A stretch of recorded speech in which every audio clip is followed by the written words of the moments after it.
कर रही हूं माननीय केंद्रीय वित्त मंत्री श्रीमती निर्मला सीतारामन जी को।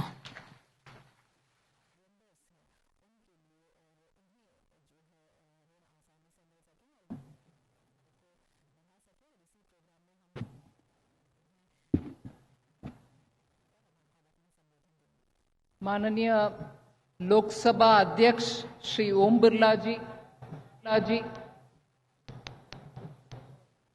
और सांसद सदस्य और वरिष्ठ नेतागण जो मंच पर है और मेरे सामने बड़ी संख्या में महिलागण जो आए हैं इधर और कोटा बूंदी से आए हुए हर एक निवासियों को मेरा सर झुक करके नमस्कार। आज इस विशाल सभा में भाग लेने में मुझे बहुत अत्यंत खुशी है। माननीय स्पीकर साहब पिछले 1-1.5 साल से मेरे से बहुत बात करते थे। जब एक एमपी सांसद सदस्य स्पीकर बन जाते हैं, वो पार्टी के राजनीति से उठ करके पूरे देश का संभालते हैं। लोकसभा में हर पार्टी के चुने हुए नेता हैं जो जनता चुनकर उनको लोकसभा तक पहुंचाते हैं। उन सबको देखभाल करना और उनको चर्चा में भाग लेने के लिए एक मौका देना और लोकसभा को अच्छे से चलाना, ये सब बहुत ही कठिन काम है और उसमें बहुत सबसे मिलजुल करके बात करके उनको साथ लेकर के चलना पड़ता है। पिछले 3-4 साल से हम सब देख रहे हैं कैसे कोटा से चुने हुए सांसद स्पीकर बनने के बाद हाउस चलाने में एकदम सफल रहे, शांति से अच्छे चले हाउस और हर विषय को विस्तृत रूप में चर्चा करना, उसमें चर्चा के बाद जरूरत पड़े तो वोटिंग भी करना। इस तरीके से जो हमारे पार्लियामेंट चलाना है उसमें अच्छे उनके शैली बोलचाल सबके साथ हमारे ओम बिरला जी अच्छा काम कर रहे हैं और पार्लियामेंट को चला रहे हैं और इसको सब लोग प्रेरणादायक भी मानते हैं। मैं भी देखती हूं जब चर्चा में इधर से उधर, उधर से इधर गर्माहट से लोग बात करते हैं, फिर भी माननीय स्पीकर साहब अच्छे संभालते हैं, किसी के ऊपर टीका टिप्पणी नहीं करते हैं, मगर जरूरत पड़ते तो सबको अंदर उनके कमरे में बुला करके बात करते हैं कि पार्लियामेंट चलाना हमारे देश के लिए हित है, अब करो। और उनके बात सुन करके सब अच्छे से लोकसभा चलाने में सफल काम करते हैं। मगर मैं ये इसको इतना विस्तार से क्यों बोल रही हूं? इसलिए बोल रही हूं कि जब स्पीकर बन जाते हैं लोग, उनके अपने पार्टी, उनके अपने क्षेत्र के ऊपर काम करने में कम समय मिलता, ज्यादा समय हाउस संभालने में ही चली जाता है। फिर भी माननीय हमारा ओम बिरला जी कोटा को कभी भूलते नहीं है। कोटा के समस्या के ऊपर चिंता करते रहते हैं और मैं जब बोलती हूं पिछले 1 साल से मेरे से बात करते हैं कि क्या कोटा में जो भी प्रधानमंत्री जी का गरीब के लिए जो भी योजनाएं, महिला के लिए जो भी योजनाएं, युवा के लिए जो भी योजना है, उन सबका अच्छा बैंक आगे बढ़ा रहे हैं क्या? हमारे लोगों को उससे फायदा मिल रही है क्या? ऐसे करके हर बार कोटा बूंदी के विषय मेरे से बात करते रहते थे।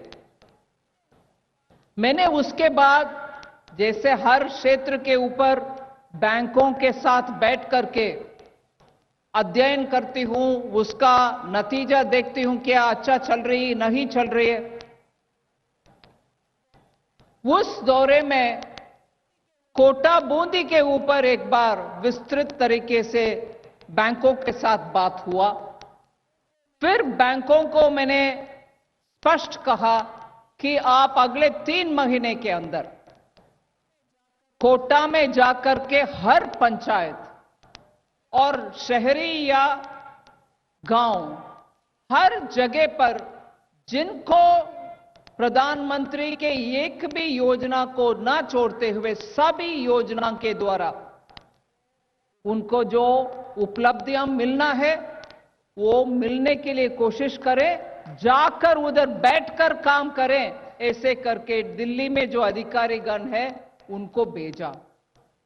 वो पिछले 3 महीने से मुझे मालूम है हर पंचायत में गए, हर गांव में गए और हर सड़क पटरी में जो ठेला वाला है उनसे बात किए और पशुपालक को जो प्रधानमंत्री जी ने किसान क्रेडिट कार्ड के द्वारा किसान खेती में जो काम करते हैं उनके लिए लोन देते हैं, उनको समय समय पर खरीफ हो रबी हो उनको जो आवश्यकता होता है वो सब देने के काम जो बैंक करते हैं, वो सब करते हुए भी नया अभी जोड़ा गया है। किसान का मतलब खेती में काम करने वाला सिर्फ नहीं, पशुपालक करना भी किसान जैसे ही है, इसीलिए उनको भी केसीसी कार्ड मिलना चाहिए।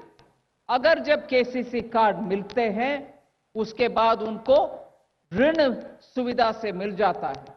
इसीलिए पशुपालक को पहचानो पहले और उनको केसीसी कार्ड दिलवाओ और केसीसी कार्ड दिलवाने के बाद उनको जो भी सुविधा बैंक से मिलना है वो भी दिला दो। ये सब काम पिछले 3 महीने में अच्छा खासा स्पीड में चला, उसके कारण आज हम देख रहे हैं।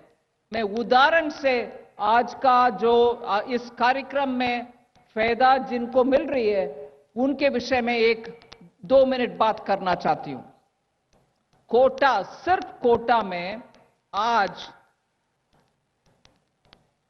पीएम स्वनिधि के द्वारा रेडी पटरी में चाय बेचना, कचौरी बेचना, उनके लिए आज 2300 से 2363 नंबर 2000 से ऊपर 2300 से ऊपर लोगों को आज पीएम स्वनिधि के द्वारा लोन मिल रही है। उसमें वैल्यू 3 करोड़ से ज्यादा अमाउंट आज बंटवारा होने वाले हैं। कुल मिलाकर के 7000 से ज्यादा लोग कोटा में पीएम स्वनिधि में 10,000 हो, 5,000 हो, 50,000 हो, 10 लाख के तक लोन मिलना अभी संभव हो गया है। 7,000 लोग को कोटा में मिल रही है। और इसमें एक विषय में जरूर दोबारा बोलना चाहती हूं, ये पीएम स्वनिधि लोन में आप सामने आकर के कोई कागज, सोना, जमीन कुछ गिरवी रखने का आवश्यकता नहीं है। प्रधानमंत्री नरेंद्र मोदी जी ने पहले ही बोले कि प्रधानमंत्री जी का गारंटी है इस लोन में, इसलिए आप गारंटी के नाम पर कुछ भी कागज सामने रखने का आवश्यकता नहीं है, आपको सीधा लोन मिलता है। ऐसे ही मुद्रा लोन जिसमें महिला के भागीदारी भी, महिला ज्यादा उपलब्धि लेते हैं, उसमें भी आज 3700 से ज्यादा महिलाओं को और पुरुष का भी मुद्रा लोन मिलने वाले हैं। उससे 40 करोड़ रुपया आज सैंक्शन हो रही है, जिनको भी उपलब्धि मिलने वाले हैं उनके लिए। इसी तरीके से स्टार्टअप के लिए पूरे भारत देश में प्रधानमंत्री जी अच्छा प्रोत्साहन देते हैं। स्टार्टअप के द्वारा आज भारत देश में एक बड़ा सा रेवोल्यूशन ही हो रही है। मगर क्या ये स्टार्टअप पूरे शहरों में रहने वाले के लिए, गांव में रहने वाले महिला या पुरुष के लिए नहीं है क्या?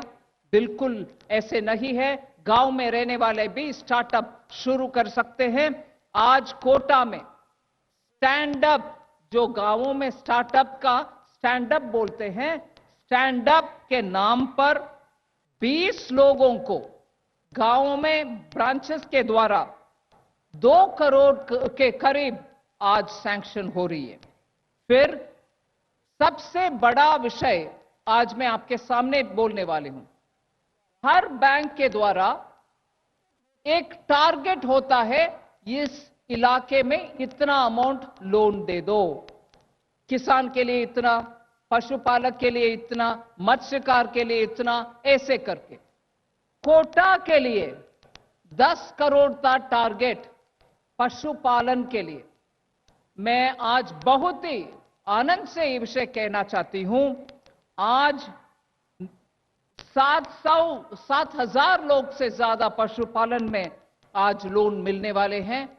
और 10 करोड़ का टारगेट जहां हम शुरुआत में, इस साल के शुरू में हमारे सामने था 10 करोड़, आज वो टारगेट पार करते हुए 6 गुना ज्यादा कोटा में एनिमल हस्बेंड्री मतलब पशुपालक के लिए दिया जा रहा है। 10 करोड़ का टारगेट आज पूरे 120 के ज्यादा अमाउंट दे दिया। सिर्फ आज 68 करोड़ का बंटवारा होने वाले हैं। जहां 10 करोड़ से शुरू किए हमने इस साल सिर्फ कोटा के लिए, आज सिर्फ कोटा के लिए 68 करोड़ आज पशुपालक के लिए दे रहे हैं। ऐसे ही किसान वाला और ट्रैक्टर खरीदने के लिए बहुत सारे स्टॉल्स बैंकों ने लगाया। 50 से ज्यादा आप देख सकते हैं बैंकों के स्टॉल से इधर जाकर के आप रजिस्टर भी कर सकते हैं, उधर से लोन भी ले सकते हैं। ऐसे ट्रैक्टर खरीदना या कुछ घर में रिपेयर करना, इन सभी के नाम पर आज हमने 9,000 लोगों को आज दे रहे हैं क्रेडिट सैंक्शन। चाहे वो ट्रैक्टर के लिए हो, घर रिपेयर के लिए हो, कुछ और कारण के लिए हो। और उसमें सिर्फ कोटा के लिए आज रिटेल लोन के नाम पर 700 करोड़ रुपया आज ऋण बंटवारा होने वाले हैं। ऐसे करके पूरे आज के एक दिन में 1500 करोड़ का सैंक्शन लेटर हम आप सबको बंटवारा कर रहे हैं। 2500 am I right 1500 के ज्यादा लोन, 2500 करोड़ से ज्यादा सिर्फ आज एक दिन कोटा के महिला और पुरुष के लिए ऋण सैंक्शन लेटर आज हम दे रहे हैं। मैं सिर्फ इतनी डेटा इसीलिए दी क्योंकि डेटा के साथ बोलने में एक पार्लियामेंट क्षेत्र में कितने विस्तार से गरीब का, महिला का, किसान का, पशुपालक का, सबके लिए माननीय प्रधानमंत्री जी का गारंटी के साथ आप आगे एक कागज ना देते हुए आपको बैंक के द्वारा अच्छे रेट ऑफ इंटरेस्ट में, ब्याज कम दर में आपको लोन मिल रही है। इससे छोटे छोटे कस्बों में भी बिजनेस चलाने में आसानी होगा, सुविधा होगा। जैसे माननीय स्पीकर साहब जब उनके भाषण में बोल रहे थे, मैं इधर आए हुए हर महिला से हाथ जोड़ करके विनती करती हूं, आप फार्मर प्रोड्यूसर ऑर्गेनाइजेशन एफपीओ जो हम बोलते हैं, वो छोटे छोटे गांवों में भी बनाइए। बैंक के द्वारा आपको मदद मिलेगा और उसके द्वारा आपके जो भी प्रोडक्ट हो, वो दूध हो या आप गांव में जो भी किसान के द्वारा उत्पादन होते हैं उस प्रोडक्ट का स्टोरेज भी बनाइए, वो स्टोरेज में धान को रख कर के बाद में बेचे। उन सभी विषयों के लिए नाबार्ड के द्वारा लोन मिलता है। महिला स्वयं स्वच्छता ग्रुप, वो सब एसएचजी के द्वारा भी इनको लोन मिलता है। आप अपने गांव में बैठ करके उधर छोटा सा जो काम करते हैं उससे पूरे आप लाभ उठा सकते हैं। बैंक आपके यहां आते हैं, आपके घर तक पहुंचते हैं, और जो प्रधानमंत्री जी के द्वारा लोन है वो आप तक पहुंचेगा। इसीलिए मैं मानती हूं इससे ज्यादा आज माननीय स्पीकर साहब के प्रयत्न के लिए मैं उनको बधाई देती हूं, और उनके प्रयत्न द्वारा बैंकों के काम और विस्तार से बढ़ने का एक मौका हमें मिला है। इस मौका के लिए मैं स्पीकर साहब का धन्यवाद कहती हूं, और उसका भरपूर फायदा उठाना महिला से मैं रिक्वेस्ट पर्टिकुलरली करती हूं कि आप आगे आइए, बैंक भी आपके साथ काम करेगी, और उससे कोटा आज एक बड़ा सा रेवोल्यूशन जैसे आगे बढ़ना चाहिए। महिला और पुरुष का आर्थिक व्यवस्था में बैंकों का रोल बहुत बड़ा है, इसका पूरे फायदा आप लोग उठाना चाहिए। हम आपके साथ हैं। धन्यवाद, नमस्कार।